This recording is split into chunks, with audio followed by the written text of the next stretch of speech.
Pretty much here, actually, from individuals that spoken to already and we reached out to. So, I think I saw Kristen. Did Kristen make it in? Kristen, I'm sorry. He was sitting outside. He's here for another meeting. He said he may come in. Oh, okay. I got you. Thank you. Never mind. Oh, no problem. I'm sure maybe some other folks may drop in or not. But again, I appreciate everyone taking the time to get together. I just want to lead this off with, there's been a lot of talk, obviously, in the community over the last several weeks. And a lot of that is I probably started that. And I know that I probably ruffled a few feathers, including some individuals in this room. And at the same time, I want to put out there, and I've had discussions with some others, my intent was never to shine any type of negative light on our city or on anyone in here in particular. It is to spur a conversation and hopefully facilitate that conversation into some sort of positive solutions. A lot of things have been happening as of recent, and I thought it would be best that if we could hopefully get together and have that conversation, and again, want this to be focused on kind of short-term and potentially long-term solutions. I think, everyone knows the issues. I don't think anyone who's been not even only in this room or in this community knows it. We don't need to talk about all the different issues that happen in downtown as far as, whether it's homeless issues or vagrancy or drug issues or crime or this, that, and the other. We know what the issues are. It's how we're going to be able to confront those and move forward. A lot of these things, when they occur, they become, I won't say clickbait per se, but they get people very excited. And I know that letter that I wrote obviously probably added fuel to that fire.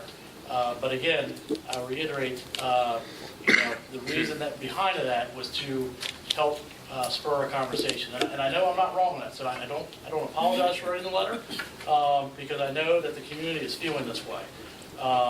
There may have been a better way to go about it, I will grant you that, but at the same time I know that the greater part of our community feels this way, and it is up to us in this room to figure out a path forward for those community members. Everyone kind of has a role in this. I've outlined a couple of brief things that I want to touch on because I want to try to keep some sort of structure to this. I also plan on this not being the last time. Hopefully this group gets together and or groups in the future. I think there's other ways potentially we could do that as far as depending on what the issues are.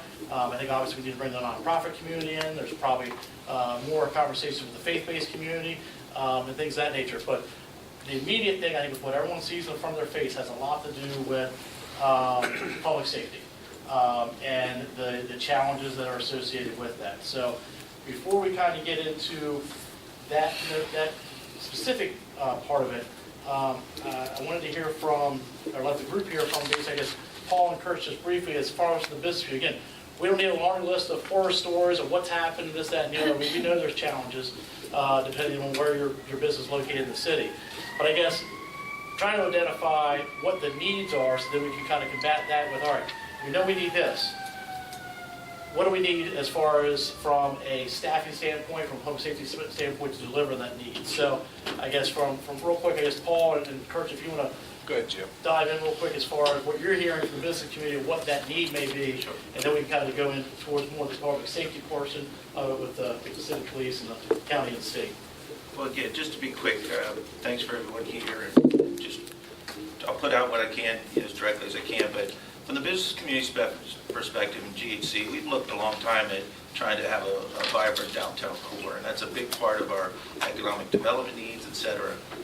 There's a variety of different research articles we've looked at that provides traits of what is a successful downtown. When they looked at the best downtowns in the country, they all had certain traits in common, and I'm happy to share some of those articles with you, and you have them. But a lot of that is just having a critical mass of business, having a residential development that's got a variety of income levels. You don't want all of one or all of another. You want a variety of income levels so that there's disposable income walking downtown.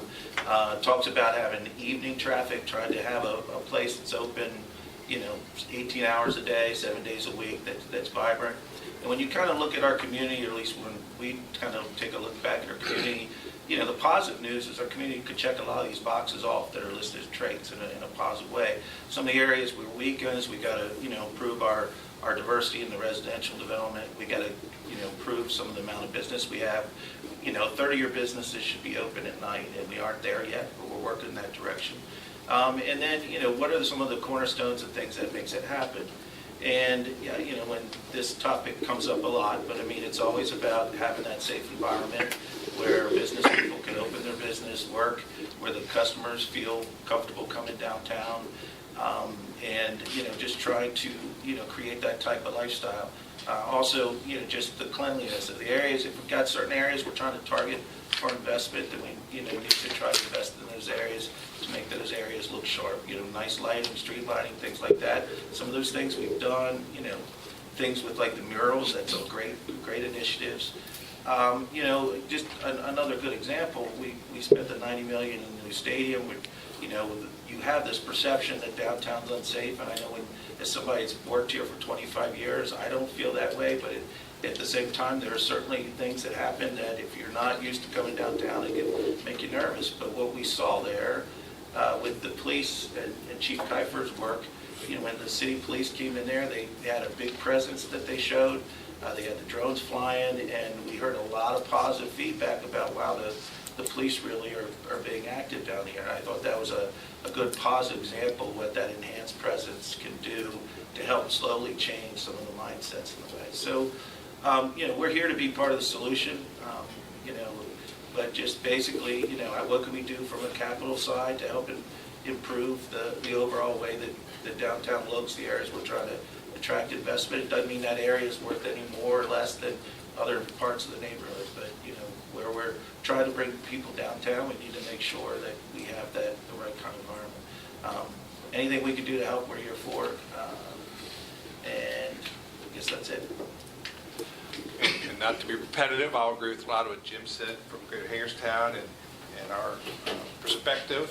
It's more about perception and a lot of times a reality. And so I think what we can do as an organization and as a group, collaboration, is look at the image and the brand and talk about all the good things that happen. Of course, not all that gets out there, more of the bad things get out there. So I think it's more about perception, it's working on image and brand. And our approach, and the board of directors for Chamber is very strong on this, is be solution focused versus problem focused. We know all the problems. What are some of the solutions that we can work on together? Future focus versus focus on the past. There's a saying, why the windshield is so much bigger than the rearview mirror. You want to look forward, and what are the opportunities? And I think collaboration is important with the business and nonprofit community. One thing, a couple of things Jim mentioned, cleanliness and lighting. I know what we did at the Chamber, we lit up our front area so at nighttime it looked better. We have lights on in the front of our office, so I think that goes a long way. I think cleanliness is important as a business community. Picking up our own little area. I know the city has folks out there, but they're not out there 24/7. So I think we could do a better job of that as a business community. And one of the areas are the alleys. My understanding is the city doesn't really own the alleys, take care of the alleys, so the businesses need to work together. And I think we've done that in partnership. So again, our board stands ready to help on the solutions. And it's a team effort, and there's a lot more good happening than not. I think as a group, we need to focus on that and then work on the areas that every community deals with, whether you're in Hagerstown or Frederick or New York. So we stand ready, and we look forward to working in partnership with the team here. Well, just one more quick comment, David. One thing I think that would help is as we're all trying to see where to put our own resources and try to make things better, is if we all were operating off the same page of data and metrics. So what are the stats we're trying to track, and are we really tracking the results of when we put in new programs? How do they work? How do they not work?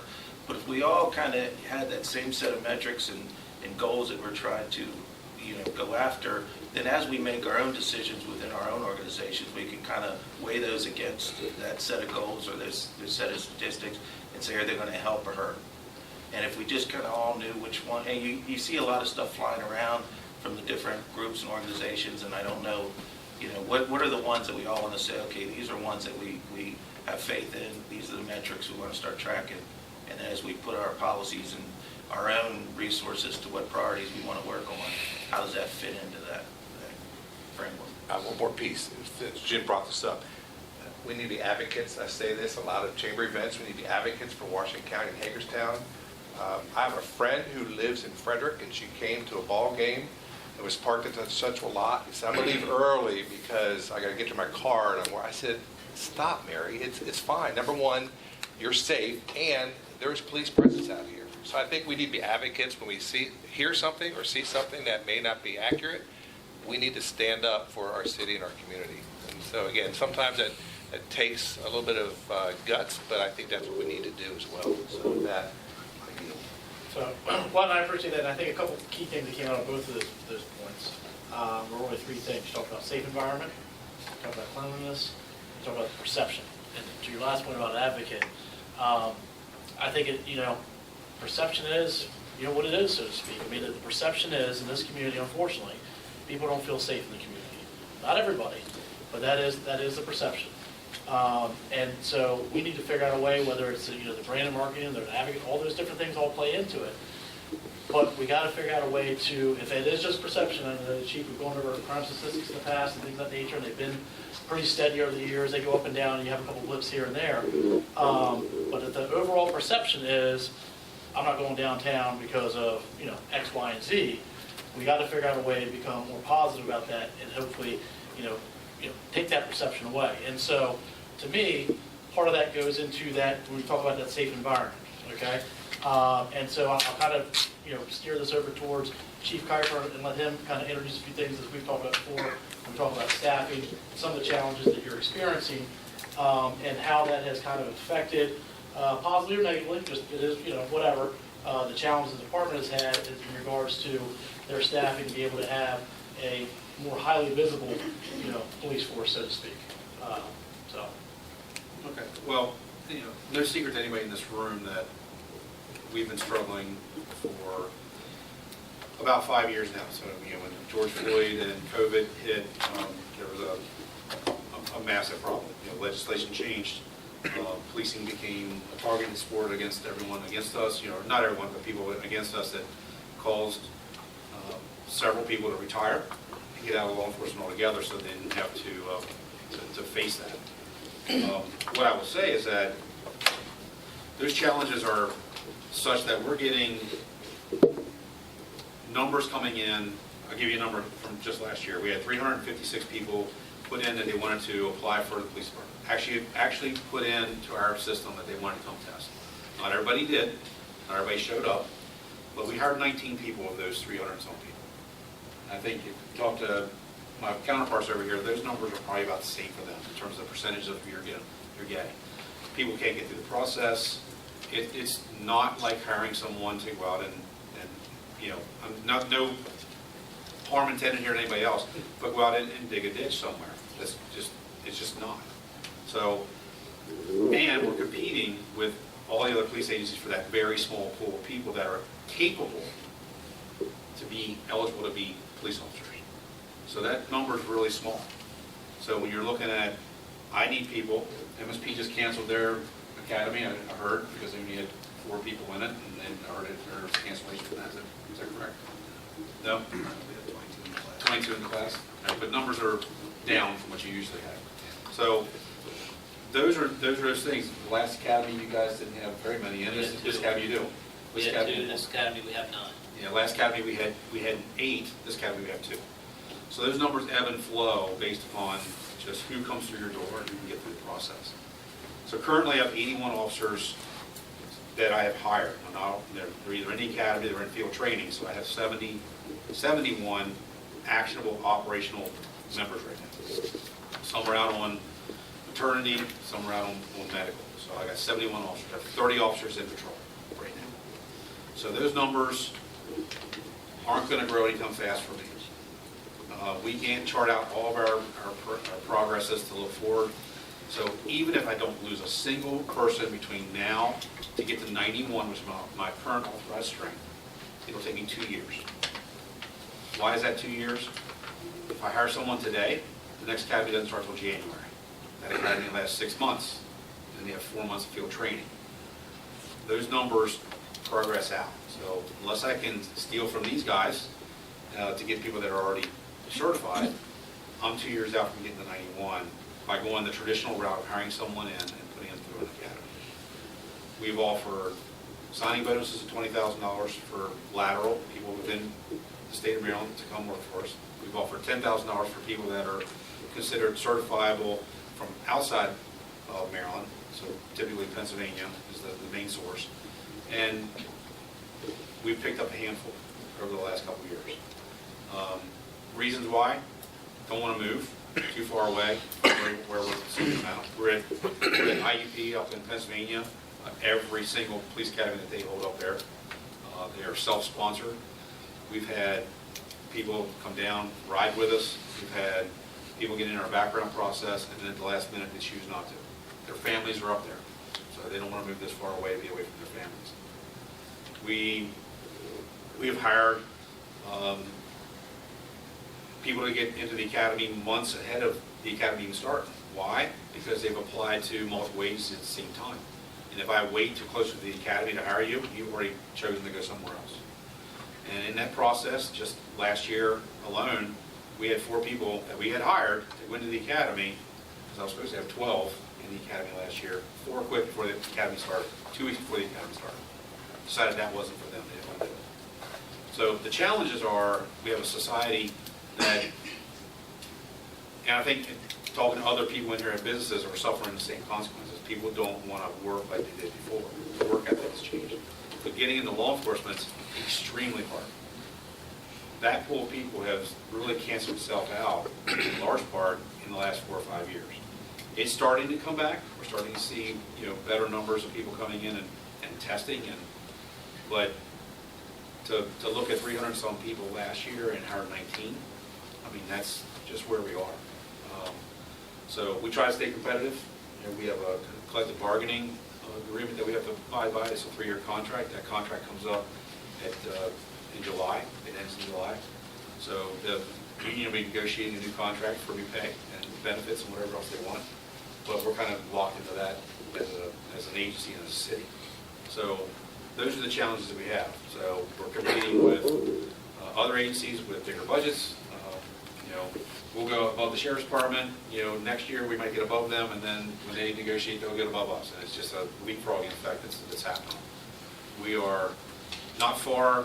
We're far enough away from the DC metropolitan area that have a lot more money and can pay a lot more. But if you look at Montgomery County, they're advertising up here. Why is Montgomery County Police Department advertising in Washington County? They can't find people. But they pay better. And I'm not hearing people run down there to do that. That's the competition we have. Frederick's just crossed the mountain. I've lost quite a few to Frederick. Their starting salary is at $71,000. We start at $54,000. That's just where we are. I mean, and that's not something that I blame City Council or anybody else for. Their tax base can afford that. I'm a realist. I know where we stand there.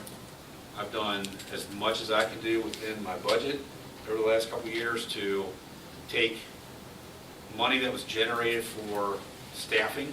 I was staffed at 112, but I wasn't at 112. I was at 95. I couldn't get past that mark. And I was losing people. I was losing people to Frederick and to the Sheriff's Department and other places at record numbers. And I needed to stop that. Because, again, bringing somebody new in takes me 2 years. If I can save somebody from leaving, then that benefits us.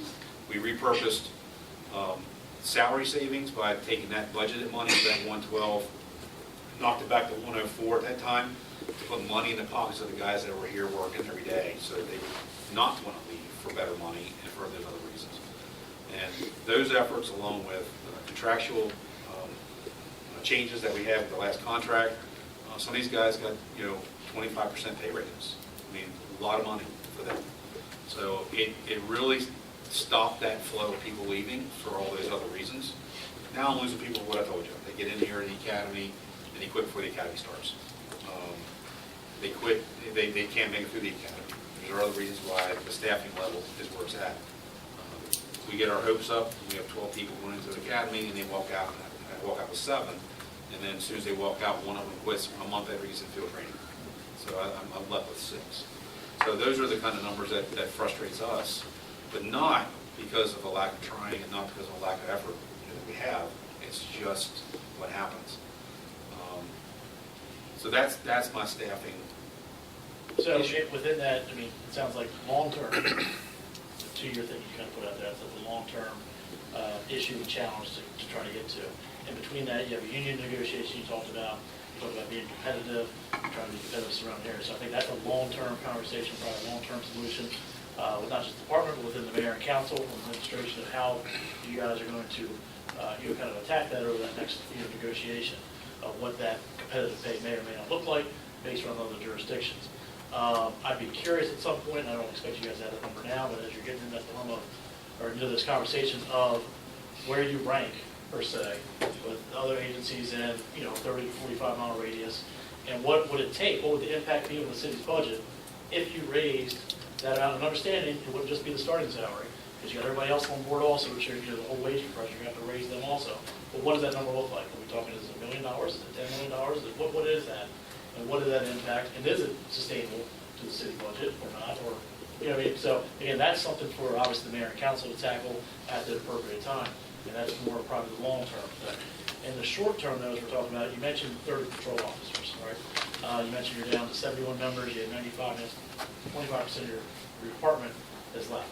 So short term, what can we do, I guess, collectively, and that's why I brought these other agencies in, hopefully to have this conversation with the sheriff and the state police as far as, because again, it's going to take you a long time to fill those positions, regardless of competitive pay or not, just to get one body in there. In the meantime, what can we do, or what can be done from a community aspect with these other agencies to partner with? And that's where I'll look to, the sheriff and to the lieutenant of, is there an opportunity here? Is there an ability for the county to provide, a deputy or two, or the state police department to supplement your patrol, to have more of a visible force, and not visible force, but add, to complement the men and women that you have already as we're going forward. So I leave that, I guess, kind of as an open-ended question to the sheriff and to the lieutenant. I know there's been some conversations in the last week or two of running some traffic stops here and there and stuff like that. But if you've got 30 in patrol, I'm assuming, and you can correct me if I'm wrong, you're running 3 shifts? 3 shifts, 3 shifts of 6. Right, 3 shifts of 6. Every day. And so that's, if there's 6 that are available, if someone's out or sick, now you're running 4 or 5, I mean, it's. No, we're always running, You always we run have a 6. minimum. Same with us, we're minimum. So you always have We have to a run a minimum. minimum of 6. So 6 is for the entire city, Yes. including downtown, north end, south end, west end, the entire city? That doesn't count Uh-huh. on specialized unit. That doesn't Right. count the narcotics task force agents. Okay. That doesn't count my detectives. So those are separate, and Right. doesn't count the SROs. Those are separate from that control. Just for understanding, if a call happens, whether it's in, whatever in the town it is, and, an officer shows up and they, a backup of 1 or 2 people with them, they get 2 or 3 people with one call, you in essence have 2 or 3 people left for the entire city. Which I'm sure is a very challenging, I'm not criticizing it, I think it's just the reality of what it is. And so that's why I'm asking, is there an opportunity for some supplemental help potentially from the county and the state? And so I guess I've kind of. Well, let me speak up for that. So, yes, 6 isn't a number we want to be at. Never has been, but it's where we've been for the last 7 or 8 years. It's just where we are. What we've done, what we've done is we have created things like our watch center, which takes about 30% of the calls for service off of the men and women on the street to allow them to handle those more in-need calls, so they're not bogged down with the calls that tie them up that doesn't need to be. So we've created that, and we are meeting our goal of about 30% of the calls for service coming off of the men and women, so that reduces that call stream. When we purchased the drones, that wasn't done just for a specific reason of the dirt bikes. That was the catalyst for it. But those drones fly every day, and they take the place for certain kind of calls. They'll take the place of 6 to 8 officers, depending on that kind of call. So we're trying to find mitigating ways of doing that. We've hired our very first part-time police officer, Jimmy Robinson. He's been working for us. He comes in and works about 20 hours a week for us, fully certified. He's supposed to do. We give him targeted approaches to work on. So I've met with the sheriff and with Lieutenant Cluse and MSP staff 3 weeks ago, I think it was, to discuss an option of how they could help us with some things moving forward. What we spoke about then was coming in and doing some targeted traffic stops in some targeted areas for us, areas that we know are our biggest concerns right now. to help us out in those areas for visibility purposes. And they've agreed to do that, and I'm going to let you guys talk about what that impact is for you guys and how it works for you. Real quick there before you get to that, Ryan, you talked about earlier, though, Chief, about 6 people has been adequate for the last 6 or 8 years. Not adequate. Well, that's what you've been using, though. You said you've been getting by with it. Because union contract decided that's what they wanted it to be, Right. so they got time off. But I guess what I would push back on that is, and just, not just from the role I'm in now, just as a citizen of this town, I think there's an expectation that there is a more highly visible police in the community than 6 people on any given night. And so I understand the drone programs are great, and I'm a huge fan of that. And if they can, from a policing standpoint, help alleviate some of those pressures, I'm all for that. But you still need people in the community.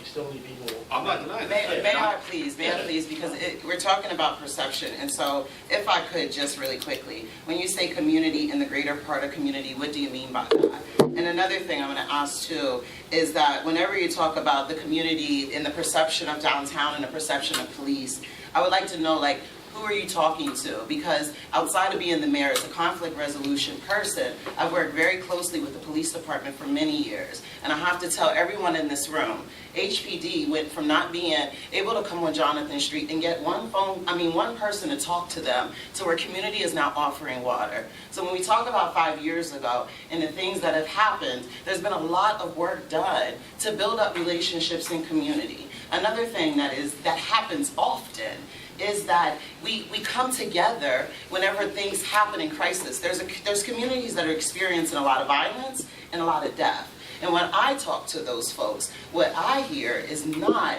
that they don't feel safe. It's not that. It's the cost of living. It's the different things that are happening within their finances. So my perception from the ground level, before being mayor, from the ground level, is that people are starting to care more about their city. People are starting to care more about the downtown Hagerstown area.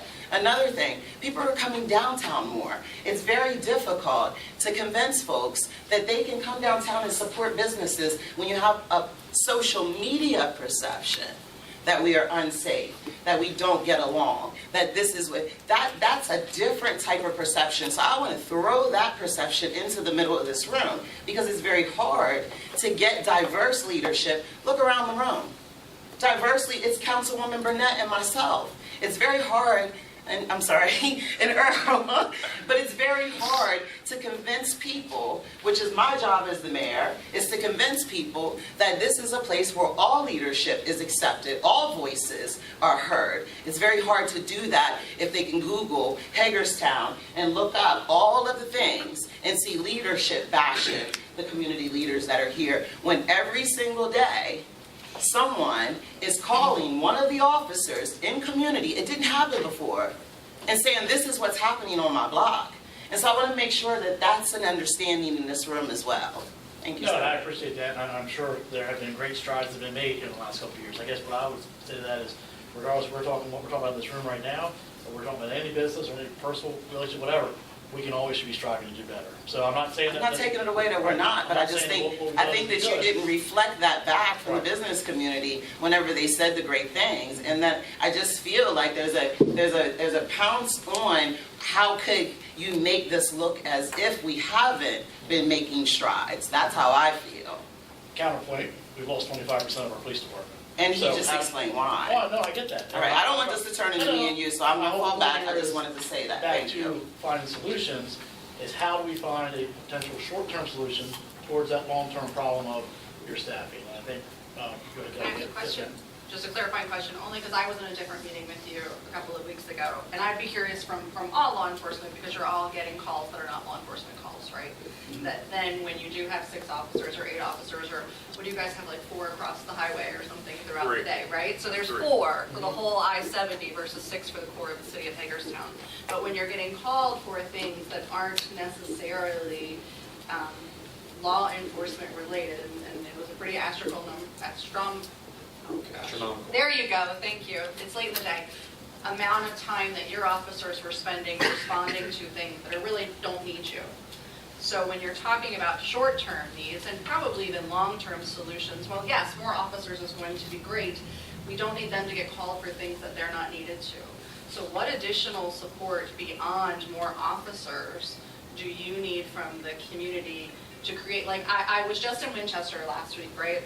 And part of the way their city has started to respond is they have a dedicated EMS unit that doesn't get called with 911. They're just out in the community all day, every day. And that has diverted those police calls because they go directly to that unit, and then that unit calls the nonprofit, you know what I mean, and does that. So beyond just more officers, more laws to lock people up, which is not going to help us be successful, if that's my opinion, I'll say that. What else is going to make your jobs doable with the staff that you have and with the resources we already have available in the community to you? Well, the number you're talking about is we ran an anecdotal, and it's not absolute. I don't want to say it scientifically, we looked at it very quickly. But for the first 6 months of this year, we spent 8 years of man hours on social issue calls. Homelessness, addiction, mental health kind of calls. Non-criminal type calls. We spent 8 years of man hours in 6 months. So that is very taxing. And that number, as at our meeting we had before, you know, the bigger issue, the thing that we deal with the most are the social issue type calls. Well, That's what and we do. I'd like to say something, because we do have programs in place, but I don't think that they're utilized to the fullest potential. So we have CIT, we have LEAD, we have been talking to Dave Chisholm at the county to do the mobile unit, and that's something we'd really like to do, and I think at one point in time, they kind of had it all written up and drafted, but for some reason, it just stopped. They're doing it in Frederick, and they have it dedicated, I think, 16 hours to the induction that they're doing, and then the rest, it's another mobile unit. It's been successful. So those are things that are already there. It's just they're not being utilized to the fullest potential. We're starting our alternative response team, so Ashley Roush right now is one and only, along with the CRO, Community Resource Officer, and we're going to hire our first civilian position to do that. Will be in the social work realm, so that they can do things that we can't do. And those will be calls for service that we don't have to send our guys to. But again, right now it'll just be 2 people and an SRO or CRO that will be there for more of the security reasons on a lot of those calls.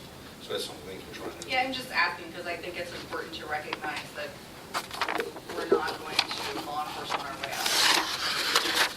And so what else, the DRC drug court or other things that are probably things that we should be talking about in this conversation of how we better utilize some of those resources that are available to us, in addition to finding new No, and I don't disagree with that, and I think that hopefully as these conversations continue, I think that's where I said at the beginning, I think the nonprofit community, the faith-based community, along with the health department, I think it's a bigger conversation. I want to focus narrowly more, not saying we're going to arrest her, we have us by any means, but whatever the calls are, and I'm saying you're probably going to chat with it, but I feel like you guys are just chasing calls unfortunately right now. You don't have the ability, you're chasing social issues, you're chasing calls, you don't have the ability, you don't have the manpower, you don't have the staff, you don't have the 30 patrol officers for the entire city. What can we do to fix that short term now? That's one of the repurposing my task force guys, our task force, to be in the city, working on the street. Brian and I talked about that, repurpose how the task force works. So they're not just dealing with confidential informants and making buys, one of the things they've done for 25 years. They're actively going out and targeting areas of the county and the city, mostly the city at this point, but we've had some things in the county, to go after those bad actors that we know are out there. The ones we have You're talking about, intelligence. like, you're using the NTF folks kind of almost like the street crimes, is that what you're getting to? Yes, they're more ad hoc. It's not full in the city all the time because they have responsibilities for the county as a whole too, being a narcotics task force for Washington County. But yes, they're in every homicide, every shooting we've ever had. Since in the recent past, our narcotics guys are in the city working hand in hand with everyone else on the scene and then carrying that forward. So they may be reacting at that incident, but then they're moving forward with any intelligence they get off of that. Things that lead into other people that are dealing with guns or drugs. They're going after those targets then based upon what happened at that incident. So it's proactive on a reactionary basis to some extent. But you were doing that, you said you're peeling people away from other things. So I guess back to 5 or 10 minutes ago, I guess I'll kick it over to the sheriff and to the lieutenant. And obviously would encourage any chime in from the commissioner president or county administrator. What type of assistance can the county provide from your department, sheriff, to the city to help alleviate with some of the staffing shortfall? One thing that I think a perception is maybe in this room or maybe in the public is that we don't work together. But I know that I mean, we're working together on a lot of things that go unnoticed. Narcotics Task Force, the Academy, Special Response Team, I think they're out serving a warrant currently. So we worked together on the Narcotics Task Force. We had the one murder downtown that was recent. All the guys went, you know, the county guys, the city guys, they were on that, you know, scene security, gathering evidence, writing search warrants. So, I mean, we couldn't operate without the city officers, and I don't think that it would be very difficult for them to operate without us. So some of the things that we did do is on just the presence that we put downtown with some, usually 4 to 12 shift. That's when, you know, we were lacking that presence. And so we're doing an hour a day and more if we can. But we're putting them in those targeted areas that Captain Langston and Chief Gopher come up with. And we've had some success on getting some, you know, we obviously have had presence down there because we're making traffic stops. You know, I can let the state talk about what they can do, but, you know, one thing that Chief talked about, we're at 6 deputies for the whole county. That's our minimum manpower. And we're at that about every day right now. Now, we are close to fully staffed. We had 107 authorized positions, but we have 11 of those are not active right now. 2 of them are vacancies, and 9 of them are in the academy, and they're 9 months from hitting the street by the time they're off their FTOs. You know, something else, the digital forensics unit that we have 3 deputies assigned to that. We do all the child pornography for the whole county. That, you know, it helps the city with reduce. They don't have to worry about that. The state, they pass it on. We work hand in hand with some of the state digital forensics to take care of that, and it's huge. It would blow your mind the amount of those that we get per week. I was amazed. You know, talking about some of the challenges, I'll just give you my experience. When I was hired with the state of Maryland, there were 1,600 people to test for 10 positions. And I always said when I was in the academy, for the top 10, I'd hate to see the bottom 10. So it's a joke, you guys can laugh. Lighten the mood a little bit. And the colonel can tell, and Lieutenant Close can tell you, you know, the numbers at state police when I was hired in 91 were probably around 2,000, 1,800 to 2,000. What you guys now authorized for? About 1,400. So it's everywhere across law enforcement. We just interviewed a lateral from Cambridge. Their crime is really bad in Cambridge for some reason. They're down 30 officers. That's more than half of their police force. It's not just here. I don't know the solution to it. I think the pendulum's starting to swing back. Just getting, as Chief said, getting them in the door. I know one of the hurdles that we've had in the last 2 years is we have these kids that have come out of high school or college, and they come in and apply, and they've smoked marijuana within the last year. And it wipes them off right off. It disqualifies them. And we have to try to get that message out to the population. We're trying to hit people at younger ages, and I'm sure the Chief is too, at those middle school ages to push them to bring them up through the ranks. If they do want a career police in law enforcement, that, you know, we kind of get them on the right track. So there are some things that we're dealing with. I think initially, I mean, everybody in just on any given night, 6, and 3. So we're 15 deputies, Hagerstown city officers, and state troopers on the road. Now, like I say, that's patrol only. That's no specialized units. And that's not supervision. Yeah, that's not supervision. That's just, cool, I get that. Yeah. Again, you guys are. It's a lot to cover. But it's a lot of area to cover. Right. And again, maybe, I don't know, maybe I'm wrong. I think there's, and maybe the community's naive. I think there's an expectation that there's more than that. And again, all the challenges that I got, just trying to figure out a way how to work through that. So, I mean, I appreciate, rewind a little bit how you said you have some folks going in kind of an hour or two here and there. I guess, is that, sounds, you know, not appreciative, but is that the best the county can do? Basically have someone come in an hour or two to help out the city, which again is a part of the county, Right. obviously. Yeah, we're trying to do some other things, Senator. We're also working some joint, you know, I know they're taxed for even having guys work overtime because they're getting mandated to work for manpower. So the state and the county, we're working together for special enforcements and targeting the Hagerstown outskirts. So we're still, like 40, so we're visible.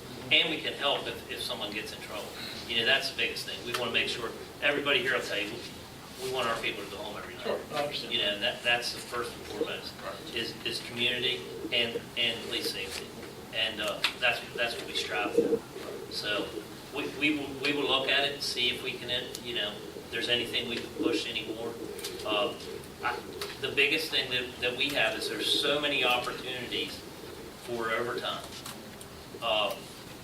that it's just taxing the people that we have. And I'm sure the chief and the state will tell you the same thing. And They get tasked with the highway construction zones. And from the board's perspective, they're absolutely 100% committed to making sure that the city succeeds. I think at this point, staff would need to bring that back and take a look at it, analyze it, determine the cost, because ultimately there is a cost to providing these additional services inside of the city limits. So we would need But to. a cost that the city resident is paying for, so it's not. Well, the There's city an resident. offset, but that's a bigger, deeper conversation. I would say the but city residents are not only given. in this whole county city yeah. divide, this is a Washington County problem. Yeah. City residents are given a Hagerstown is the discount. Center of that problem. Yeah, city residents are given a discount on their taxes for duplicated services, which is the police department. So, at this point, we would need to bring that back at the staff level to analyze it, determine the cost, determine what the funding source would be, and then get the board approval for any additional services. So, like I said, the board is absolutely 100% committed to ensuring that the city, succeeds, but we need to determine the cost of that. Okay. I'll just give you an estimate. I had a couple numbers from another meeting, and I'm sure the chief will agree with this with theirs. Our numbers in 23, we ran 84,000 calls for service with 107 sworn deputies, and we're looking at 94,000 this year. It's just going up, and I think some of it is, as Delegate Grossman said, people are calling 911 for anything, and they don't know where else to send them. I've heard somebody make the statement, the police is and this is no disrespect to anybody, but we're the only place that never closes. We have to respond. Yeah, same challenges, I'm sure the hospital Yeah, sees. with everybody ER. has Everybody that shows up to challenge. ER for other issues. The CIT, we're working with it. Vicki, I didn't know that it kind of stalled out. I'll make sure that we push that a little bit with Yeah, and DES. we've done our huge push in the last Right. year for it to be 24/7. Right. That definitely is definitely. Because I know we viable were working on short-term. that when I was at the 911 Yep. center. Yep. But I'll make sure that I spark that conversation. Because as you know, crisis to help. services are huge through the Yeah, state. it's huge help to us. And They so they respond to a really- lot of calls. Yep, and so they've really expanded it, so it's available 24/7. Right. And sometimes they run short-staffed too, because Right. it's not Absolutely. the greatest job in the world, but, So- they're licensed clinicians and they can respond And with these- an officer. And these programs can be short-term solutions because they're already in place. It's not like a matter of development, it's just a matter of utilization and getting back on track. To keep it going, Lieutenant, what the state police aspect, a similar thing, as I guess what the sheriff's saying, it sounds like you're pretty strapped also as far as manpower. Yes. Any availability of resources to supplement or So complement? let me step in. Sorry, sir. So I'm Lieutenant Colonel Daniel Baker. I oversee all the barracks across the state. So I have about 936 uniformed troopers across 23 barracks. Each barrack strapped. A lot of communities are facing challenges. Chief's right. Recruiting's very difficult. We're about 8% right now, vacancy rate. We're trying to get a class started. In January, our goal is 50. Right now, we got 30 additional offers. That doesn't mean they're going to make it. It means that they've gone halfway through the process. It looks like they're going to make it. Great working relationship with the chief here and the sheriff. Me and the sheriff talk about once every 2 weeks.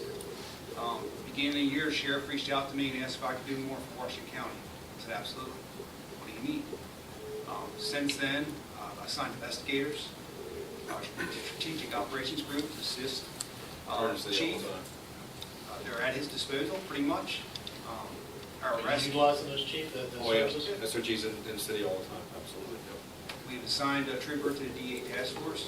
Our federal partners are great and outstanding. Also assigned a trooper to the ATF up here. We have a great working relationship. There are challenges ahead of us. We're going to, I will support the county and the local police as much as we can. As far as manpower and resources, though, as we were talking about earlier, do you have the ability, I mean, just from what I'm hearing, you got, what'd you say, 4 or 6 people patrolling the interstate? I have basin? 3 for the count. And so, or you had at least the ability to potentially do what the sheriff was talking about, or running someone in to do calls every now and then, whether it's an hour or 2 a day, or any type of, I guess, really anything would help. I move resources around daily. Right. Daily, I mean, we've decided in the next couple of weeks, we're going to double our initiatives, focusing on feeder routes in and out the city. We've been doing 1 a month, Okay. so that's 7 we've done this year, we're going to double it to 2 a month. Okay. Again, that's directed enforcement, to help put a uniform presence in and around the city. But I do believe, And we're tagging up with them to come, when they're doing it, we're gonna be doing something on the city side as well. but I do believe that the citizens of Hagerstown want to see their police officers in their city. I do believe that. I agree That's with what they that, want to too. see. We will be their support as needed, in and out, but that's what the citizens want. They want to see Hagerstown City. Yeah, I don't disagree with that, but when I hear it's going to take 2 years, 2 years if everything goes according to plan, which, quite frankly, that same conversation's been going on for the last 8 or 9 years. I've been involved in some sort of local, politics per se. Staffing retention's always been a challenge, whether it's whatever in the spectrum, it's always been a challenge. We know that. So yes, I appreciate it, but I'm saying just the immediate short term, definitely want to see HPD officers in the city of Hagerstown. But if we can get help from the county and the sheriff, that's what I'm asking for on behalf of the He's citizens getting- of Hagerstown. he's got and our our support. co-constituents. He's got our So, support. Go ahead, sorry, Mayor. I just want to, because I agree that the visibility and patrol makes people feel safer. I definitely feel safer in my community when I know that there's someone patrolling, especially as a woman that, does the work that I do. So I agree. However, I want to ask the folks that are here to do this work, how long is it taking to solve crimes? And also, how long does it take to get the bad person off the street once they've shot or committed some act, I said shot, or shooting, or committed some act of violence? Because I think that if we look at the investigations and how long it's taken, I'm just wondering if the perception of unsafety has a lot to do with depending on who you are and where you live. And when I say that, I mean, I come downtown. I go to church downtown. I've been working actively with police and public safety for 10 years on mediation and helping build relationships. And there's a lot of things that are happening that I'm not used to, and my kids are not used to. However, I'm not getting the sense that we're unsafe from the community around me. I have a woman that lives on Locust Street. She's able to call someone from HPD, and they come immediately to move people from in front of her house. There's people and community members that will come and talk with you guys about how they don't care anymore. They will send pictures, they will send videos, they will talk to police on their porch in front of people. And so I hear everyone in the room, but again, I want to know, like, does it depend on who you are? Because when we're navigating downtown, I don't see any of the folks feeling unsafe. Actually, 4,000 people on the street 3 days a week has made the downtown much safer. And I would agree with that, as far as the merits that we talked about before. What has been done at Paris Park has been put on this. And that took away patrol too. So then you had community only seeing police there, not patrol, I'm sorry. But you had, let me just say this with perception. You had community that was coming down to baseball games and they were seeing tons of police which perceived to be patrol and not police in their community. And so we addressed that. We addressed that with Captain Langston and the lieutenant. We addressed what that meant to the community. Like, yeah, it's for visibility, but there's still patrol in your communities. And so these are conversations that happen often with community. I agree with that, and I think, and I guess what I'm getting at, I'd like to see that expanded to a larger footprint of the city than just the immediate downtown area around the ballpark. And how do we work towards that? That's what I'm saying, as far as whether you're in the south end, the west end, the John Street community, wherever you are. people want to feel that same feeling they feel it. Now, look, I'm not naive to think we're going to have a police officer in every corner. That's not reality. Senator, what people are you talking to? Because I just asked that generally because all of the folks that I go and I talk with have never seen or met someone that is in leadership before. When I'm sitting in a community with a police officer and we are talking, whether it's Locust Street, whether it's the south end of Mulberry, whether it's all the way out by Fountainhead, they're saying we have never had anyone show up. Me and Langston just showed up at someone's house on Mitchell Avenue. And so I'm just, and they are willing to work with the police. And so there's a lot of question around my leadership on social media, and there's a lot of question around my leadership across the state. And I just want to know, like, how can we make it better with the things that we've done to help build up so that you don't get where community is actively working against the business community, because now you have folks supporting business community. And so I also want to make sure that as far as the media back there gets my voice recorded, because I talk to people and I'm in community every single day. And there is folks that don't feel safe. I get that too. And we show up at their doorstep. Show us what you need. I think that's what I'm speaking of, what that expectation is. Maybe you're talking to different folks than I'm talking to. I can't tell you that. We could have a meeting. I don't think it'd be very productive. We could advertise. I don't think so either. I think you'd have a line up and down this. No, but I don't think it'd be very productive. But it wouldn't be, because you're going to hear the same story. No, and that's why it's not productive on social media, Right. Senator. So, moving forward, having some support from both of you, I think would be great. Is there any opportunity? You talked about NTF before. You talked about how the street crimes unit and NTF are kind of combined. Is there any opportunity between the multi-agencies to have some sort of MOU in place or something as far as the street crimes unit, again, that's not taken away from NTF, but is still doing what your street crimes unit did in the past? Because, I think, again, I would defer to you, but trying to be proactive on some of these, you don't have a crystal ball, I get that. You don't know on some of these incidents that happened recently that there are probably issues that, as you said before, I could have as many police in the world. Don't know if I would have stopped them.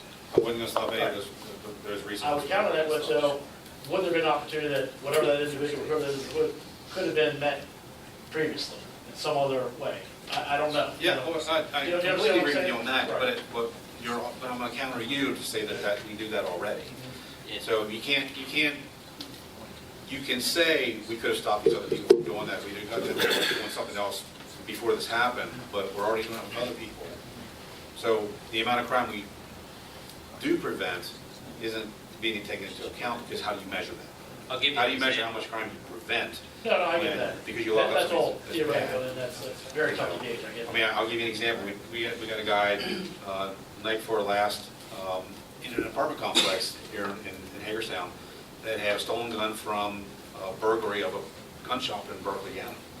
So we got that gun off the street and we made an arrest that night. Did that gun hurt anyone? No. But that prevented something, or could have prevented something. How do you know that, right? So the fact that we didn't get the other 2 weeks' worth of incidents isn't a measure of that we're not doing enough.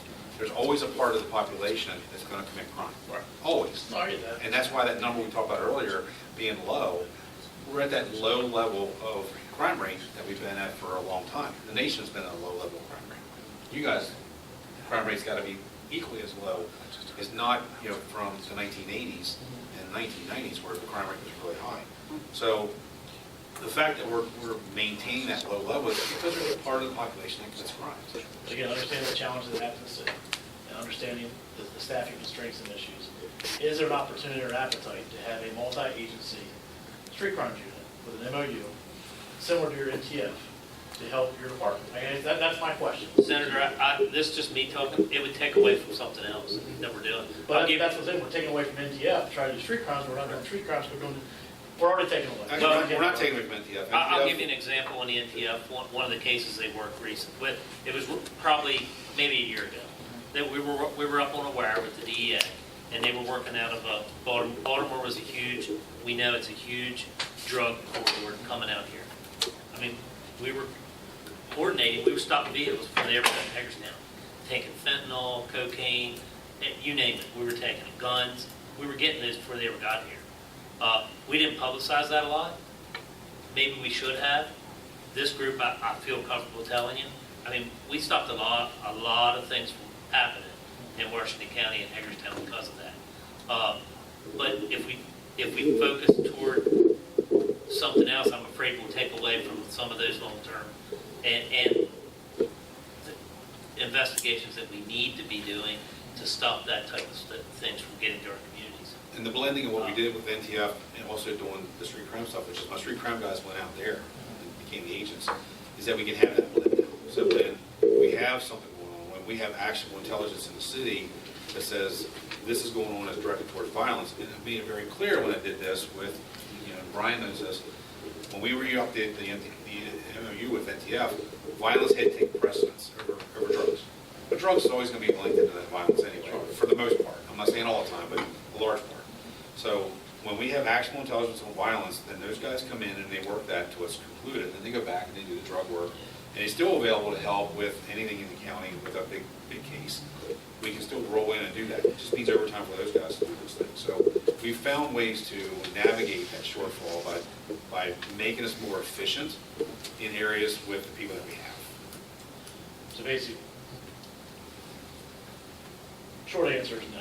There's not an appetite. I mean, we'd love to What do I'm it. suggesting I would is do that- it. There's no staff. Tomorrow, Right.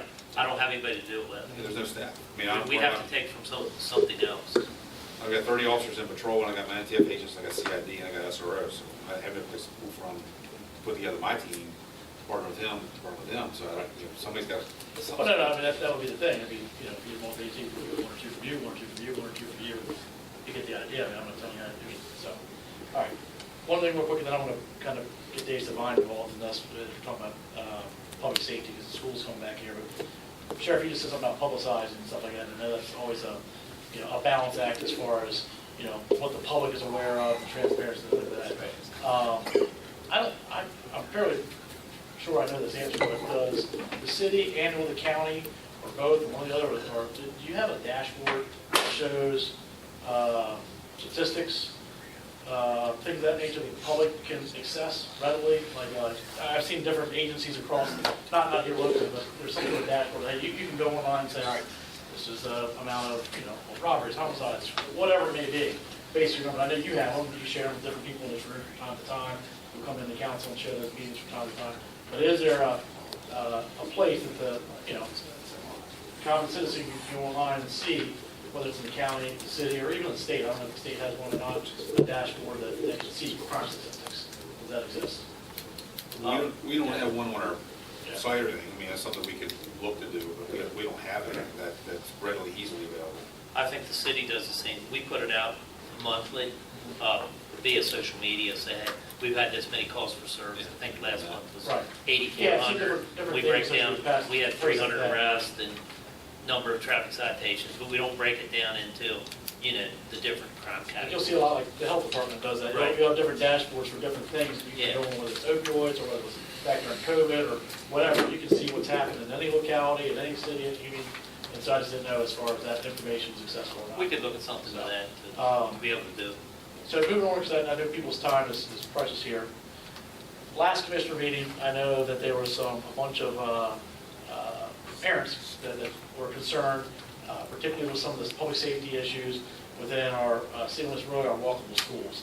And with school coming back in session, kind of piggyback on top of this, staffing issue we just talked about, which doesn't sound like there's going to be a whole lot of manpower per se, because everyone's kind of strapped and understanding that, and we appreciate the opportunities that will be presented here from the county and state to have some people drive through, but it is maybe to piggyback on that, other topics, some of the timing around that, around the school hours. So, Dave, I'll let you speak here for a few minutes if you don't mind, some of the challenges that, particularly I know we're seeing with the Salem Avenue School, and I would imagine probably Bester too would probably be the two most city walkable schools, but I'll let you, what the concern is, what the need is really. Yeah, we rely on strong partnerships. And I know as we prepare to go back to school, both from the district level as well as the school level, one of the back-to-school nights, it's awareness in terms of our critical partnership with parents, having a presence in the walk zones particular, drawing attention to bus stops, and as buses, the crossing arms are out there, making sure as drivers are driving during school opening times as well as closing times. There's a stronger awareness there. I just want to add that we benefit from a really strong partnership with the Hagerstown Police Department, with the chief, certainly the sheriff's office, Sheriff Albert. Close, open lines of communications with our supervisor, safety, Steve Ganley. If there are issues that occur at night, early in the mornings, there's a level of communication so that we can reallocate or adjust our SROs to be in targeted areas. But the reality is kind of working at the school level with our PTOs, critical partnerships with our parents where possible, parents butting up and walking with their children or groups of children is certainly something we invite.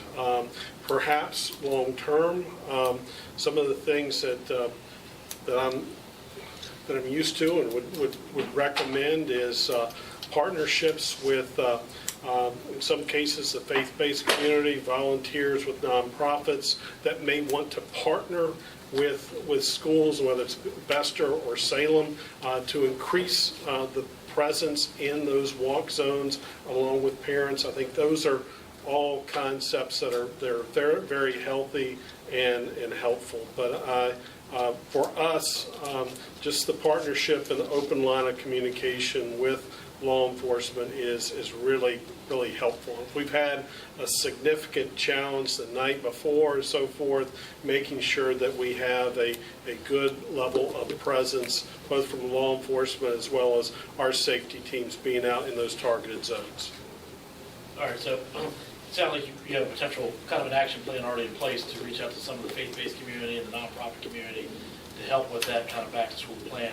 I guess the short answer is there anything with these individuals as schools going back in session with those particular schools in the city, Salem and Bester, which we have parents showing up in public forums concerned about public safety use? Is there anything that the school system is looking towards? I know you have a great partnership, but is it something as simple as maybe when these guys are doing some of their rides to the city, they're riding around those times, around those schools? I don't know, I'm just kind of spitballing it, but is there anything particular outside of the nonprofit, the faith-based community you mentioned from the agencies that are here right now? That you I think from a parent standpoint, parents working with the school level administration and teams.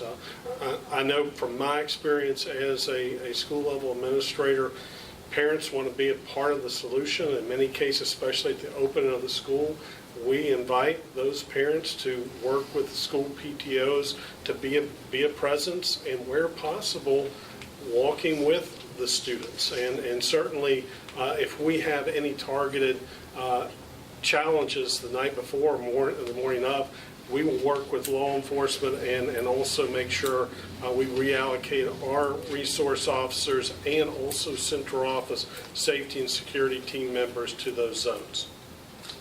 Okay. Sheriff, you were going to say something, Chief? Okay. Well, I just wanted to mention, we always do it. This will only be my second school year being in office, but the sheriff's office has historically, the first week of school, our patrol guys, that's where they're at. Sure. Beginning in the evenings, they're making those patrol checks through there, and I'm sure the city does the same thing. Yeah, day one every year, as long as I can remember, all my staff is working daylight. The first day of school, we're at every school. We're there to visibility for the vehicle traffic and pedestrian traffic to make sure everyone's getting there safe and feel good. And then, the first week of school, we're Not just patrol. not just patrol, detectives, and staff, myself, we're all out. We all go out that very first day of school, we're all out.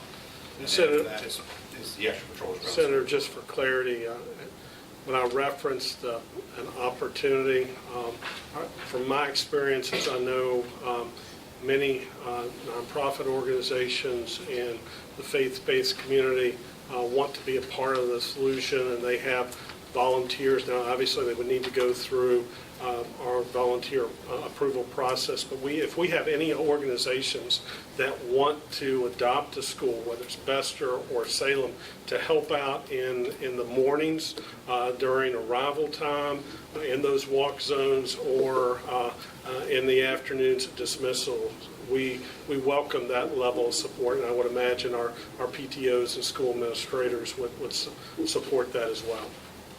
That's great. I appreciate what you guys talked about the first week. I guess long-term, what potentially, and not an answer for today, but looking forward, what happens after week 1 or week 2? First day is great, week 1's great.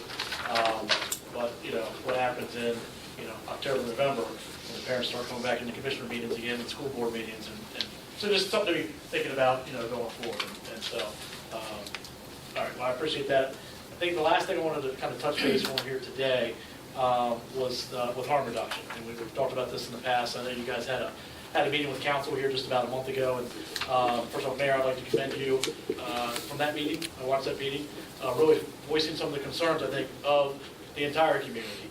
It's a challenging situation. We all know that. And let me leave this off with, I have no intent here to talk about getting rid of harm reduction. That's not what I'm here to talk about. I'm not here to talk about ending the program. But the reality is, and as you said so eloquently, like, what do we do when folks wake up and there's these needles on the street? And it provides, I think Vicki said, a very visceral reaction. You know what I mean? And how do we combat that per se? It was interesting. Right after that letter went out, it was right around the time you guys had that meeting.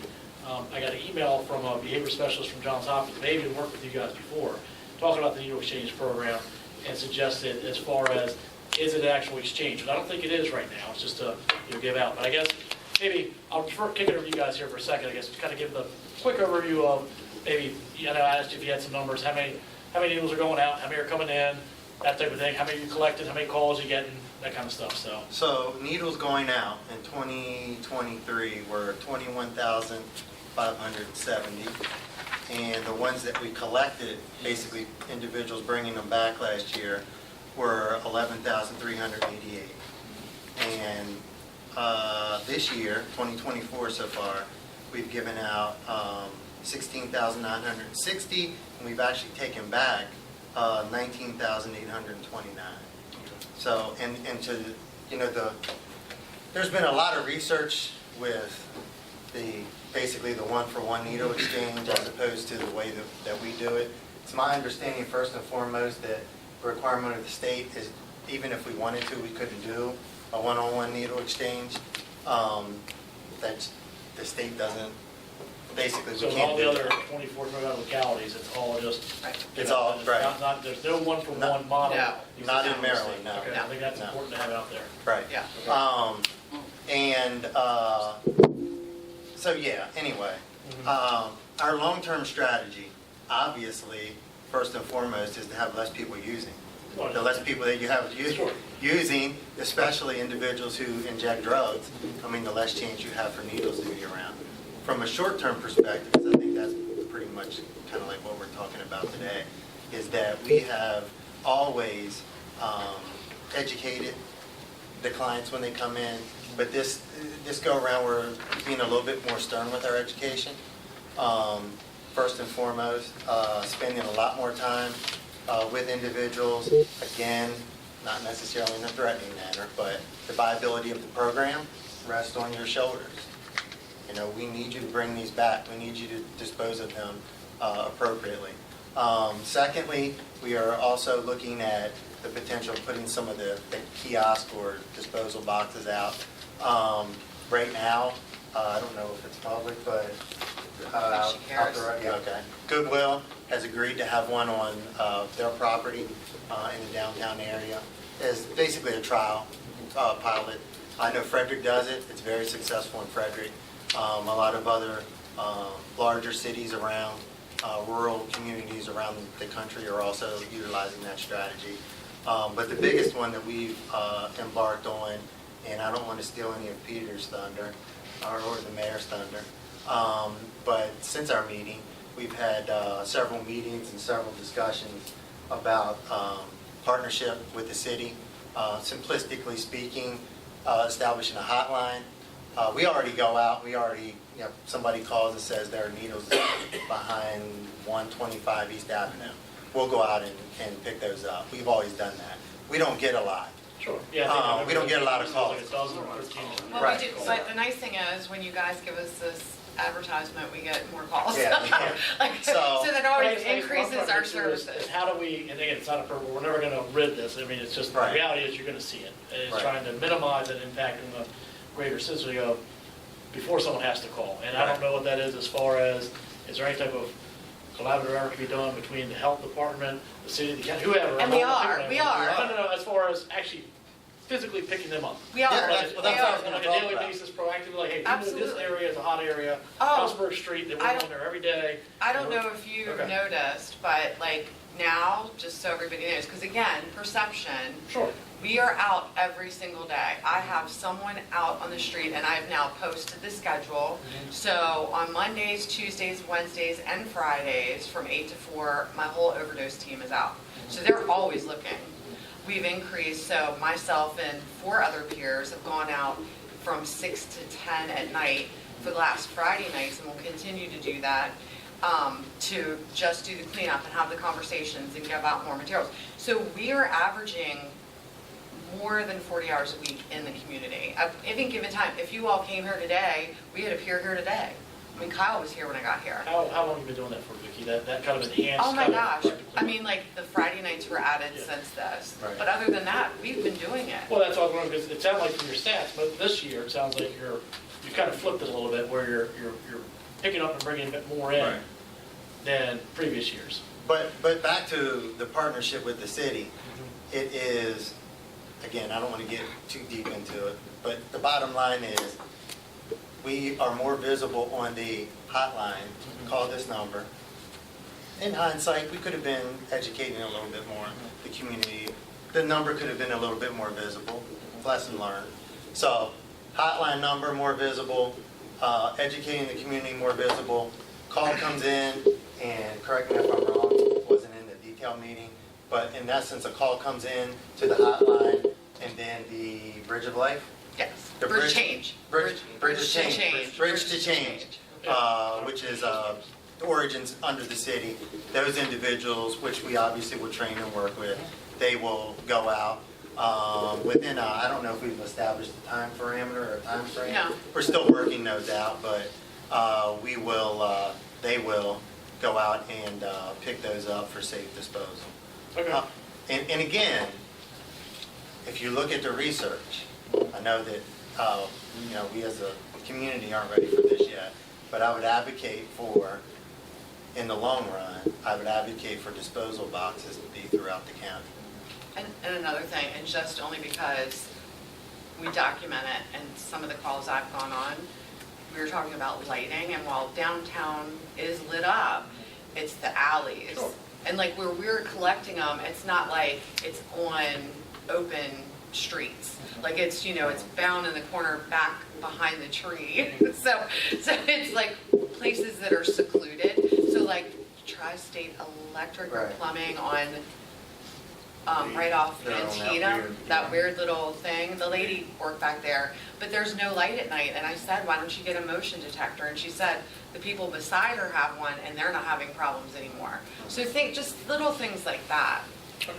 And then the other thing is, in addition to the patrols are really like integrated into the increased patrols on the streets, it is really hitting a couple hot spots. One mainly behind, what's Chris's? Goodwill. Goodwill Oh, yeah, and Little Highway. The computer. The computer store. There seems to be a concentration back there. Yeah. So once a Those are week. known areas, right? Yeah, once a week hitting those known areas, a little bit more aggressive than And we we had have in the past. a good relationship with the vape shop, and we've even set up tables there, not around this, but more around youth vaping, but also just having that relationship. And we do Save a Life Narcan Day, we'll be there.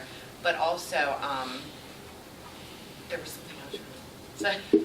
I don't know. Can I No say, problem, Tony, but- That's right. that's another thing with hearing in community that I've been very, vocal about, is that the programs can be here, but not seeing folks like they used to a couple of years ago, where you would see someone down in Jonathan Street area or down by the Locust Street area that was kind of doing the outreach. And that was where community was kind of coming and calling, is, you know, we're not seeing those things happen. And so if you're giving out breakfast on Prospect, and you know, and everyone gets their check on the same day, they get their breakfast, they walk straight down, they meet the dealer, and then they get high right there in community, and they dispose of their trash, their clothes, their all of that. Those are the issues. It's not around violence. Those are the issues that I'm hearing community be fed up with. And I mean, when I say fed up with, I mean, there was a house in Park Place that is abandoned. Code and police went in. It was right beside a woman that organizes the bus trips for the kids. She took trash out and seen someone shooting up and having sex. Police and code went there. They patched it up. They cleaned it up. I mean, it was horrific. It was probably about this thick of just stuff in this backyard. They cleaned it up, and within 30 minutes after everyone left, the door was kicked back in, and they were back in the house. The next morning, I went out there and called police, because then community didn't want police to show up the next morning and then the dealers be targeted in their cars. So these are the things that I'm hearing in community, and I appreciate that your presence and you guys have been really, community's been able to see, because I've been hearing the feedback back from that. So thank you. One other thing, just as a point of clarity, is the harm reduction program in and of itself is an infectious disease program. Secondary to that is, you know, behavioral, getting people into treatment and those sorts of things. But I think that in the community, there's a misperception that aren't they getting people into treatment, and it really is to prevent an HIV outbreak. Right. I mean, that's really what it's for. You talked about in the past. You bring up a good point right there, and I don't really get that number when you talk about getting people into treatment, whatever. Do you keep statistics on as far as when somebody comes in to, you know, get I don't know, whatever they get, that you've been able to engage with them or not engage with them, or get them in a program or not get them in a program, or like of the, whatever it was, 10,000, 11,000 you gave out, how many of those people are you actually getting into a program? We've made 371 referrals this year, and last year was 211. And now, And that's out of how many people that have come in to get product, or whatever you want to call it? Total participants this year is 589. Okay. You're getting over half of them. Now again, but can I say something? That is only a harm reduction. Yeah. So if somebody comes in for harm reduction, I don't know their name, they get a number. They could walk out into that lobby and say to the receptionist, can I see somebody about going to treatment? Or come in the next day and say, can I see somebody to go to treatment? This is only someone that is sitting in that harm reduction room or meeting with a harm reduction peer. We have 10 other peers. We have crisis response for overdose. So that's only harm reduction, but that doesn't mean that some of those participants that are on that. When you're giving them the needles, whatever, you're having a conversation with them at that point in time. Oh, yeah. They come in, they ask what you know, we go through questions. Are you interested in treatment? Do you want to speak to a peer? Would you like peer services? Those are 3 questions that we ask. The last question I have, and then we're going to probably adjourn here and just quick wrap up. You talked at the very beginning about the 1-for-1, that you don't think that's anywhere in the state that has yet. I'm on the advisory board, and we marked that on, because I review applications. We don't accept applications for 1-for-1. What do you mean? Because when they put in, you have to be approved by the state. You cannot do a 1-for-1 exchange. That's a state thing. Right, so that's what I'm getting at. Right. If there was to be a change on that, is that something that you would support? or No. not support No, as it's far not as evidence-based. And I can email you the study in Baltimore about that. Well, and I want to go down that rabbit hole, but Okay. the person who reached out to me works for Johns Hopkins in Baltimore, who's promoting a 1-for-1. So I was just curious what your position was on that overall. Yeah, and we it's can not have a continued effective, Conversation. and it doesn't help when we're talking about spreading infectious diseases, because people are going to Which use. is what you're trying to say, Right. we're not trying to say, but that's what the intent of it is. And then it has more of a chance of reusing needles and sharing needles if you have to bring a 1-for-1. All right, well, just to kind of circle back here real quick. So, we talked about staffing issues, short-term, long-term. Short-term, it sounds like we might get some assistance from the county and from the state to have some additional drive-throughs a couple hours a day, so we appreciate whatever help they can provide there. Lieutenant Colonel, you talked about moving resources around. Any resources you can move around would be greatly appreciated, particularly in the Corps. Long term, they got the bigger conversation, obviously, between the administration and the mayor and council going forward, as you're going to have your union negotiations are coming up in the future. The school board talked about, their challenges with the walking schools. It sounds like short term, actually, you seem to be in a pretty good position, but maybe long term, working with the faith-based community and some of the nonprofits to develop a plan that's going to be more than just the first day or the first week, so that we don't have a continuous, issue. And then, the last thing we talked about with harm reduction, you guys are, and I'll be honest with you, doing a lot more than I thought you were doing. I'm glad to hear those numbers as far as this year, based on other years, of how many more needles are actually coming in off the street than in the past. So thank Can you you for that. share another number with you? Sure. What's that, the 59%? Yes. Oh, I just got today, we have a 59% reduction. If you look at the first half of last year compared to the first half of this year, we're down 59% in fatality, overdose fatality. And that's huge. We've never seen a number like that. Before we adjourn, I know the mayor's had a couple of things to say. Commissioner Barr, I know that I had you invited to represent the county commissioners. I don't know if you had anything to add at the moment. Yes, I would just like to say thank you for reaching out and having everyone in this room today. I think, we obviously have a wonderful community, and I think all of us are here with one goal in mind, to make it even a better community. And so hats off that we can sit and have this dialogue, and appreciate everyone's candorness and professionalism. And hopefully we can do more of this, and less of maybe the social media and the letter writing back and forth, but we just need to talk to encourage the citizens of not only Hagerstown, but Washington County, because we are a good community. We do work together, but we can do it even better. And I will just say that from my personal perspective, many of you in this room know that I have to bring this up. I was president of MACO a few years ago, and I spent a whole year traveling all over the state. And I was appalled by the other communities, the other 23 jurisdictions. Many of them would say, we hate our school board superintendent, we don't even speak to him. And we're buddies. And, we don't like our sheriff, we don't speak to him. And we collaborate and work together almost daily. And the same way with our police chief. So What about the health department? well, and yes. So, thank you, Earl. So we have a lot of good things going. We need to continue this and strive real hard to make this community the best.